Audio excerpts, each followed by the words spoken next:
একবার যদি আমার সামনে আসে না, এখন ছেড়ে দাও আমাকে। কি সেই এক জিনিস নিয়ে পড়ে আছে, ছাড়ো না। না সোনালি, কেউ তোমার পেছনে লাগবে, আমি সেটা একদম মুখ বুঝে সহ্য করবো না। ওখানে আমি ওকে শেষ করে দেবো। আচ্ছা ঠিক আছে, এত রাগ তাহলে আমরা অন্য কোথাও যাই। কেন যাও? কেন অন্য কোথায় যাবো? চলো না অন্য কোথাও গিয়ে বসি প্লিজ। রাহুল প্লিজ, রাহুল না, রাহুল প্লিজ, রাহুল। কি কি তোর প্রবলেমটা কি? তুই বলা তোর প্রবলেমটা কি? এখানে কেন আসছিস তুই? কেন, এটা কি তোর বাবার জায়গা? হ্যাঁ আমার বাবার জায়গা। তাহলে এটা আমার দাদুর জায়গা। কি করবি দেখা? দেখো আমি তোকে দেখাবো। একবার গায়ে তো হাত লাগিয়ে দেয়। আরে তুই হাত লাগিয়ে দেখ না। আবে যা যা দুধ ভাগ। আরে যেটা পান্ডাবাদ ভাগে আন থেকে। রাহুল যেতে বলছি না? ওই রাহুল চলো এখান থেকে। গরম দেখাবি না, গরম দেখানো দিচ্ছি না। আরে গরমের কি দেখেছিস? এই বাদ দেখাবো না, কি করবি? হ্যাঁ দেখা না, দেখার জন্য তো দাঁড়িয়ে আছি। খারাপ হয়ে যাচ্ছে কিন্তু, হ্যাঁ বহুত খারাপ হয়ে যাচ্ছে। কি করবি তুই? হ্যাঁ কি করবি? দেখবি দেখবি কি করবো? হ্যাঁ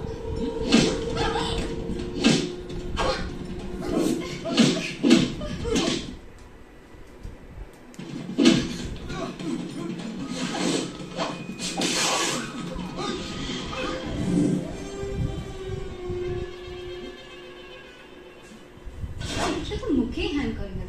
বিপদে পড়ে যাবে কিন্তু। আরে চল চল, কত দেখলাম। এখনো পর্যন্ত কারো হাতই উঠলো না। আবে তোর মতো অনেক দেখি। চল আরে চল চল, তুই পাখি হ। বহুত রাহুল প্লিজ চলো চলো। আরে চাচা বেঁচে গেলি আর 1 মিনিট সামনে দাঁড়ালে না খেলা শুরু হতে। এইবার দাঁড়িয়েছি, কি করবি? রাহুল চলো তুই প্লিজ। কি করবি দেখা? যদি বাপের বাটা আসতে গায়ে হাত লাগিয়ে দেয়। তুই দেখা না, তুই তো বাবার ওটা। রাহুল চলো প্লিজ। সোনালি তুমি নেই হাতে এখানে আছো বলে, নাহলে মারটাকে বুঝিয়ে দিতাম আমি কে। তুমি চলো এখান থেকে প্লিজ, চলে এসো। এই যা। বাই। বাই।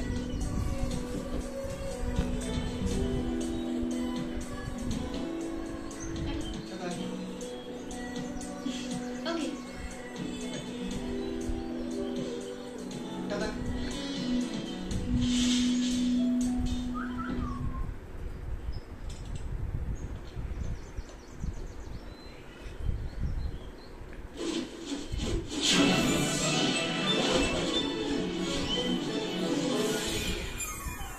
হালুয়া বউ হাতে থাকছে না, এখন ছাতাও হাত থেকে বেরিয়ে যাচ্ছে।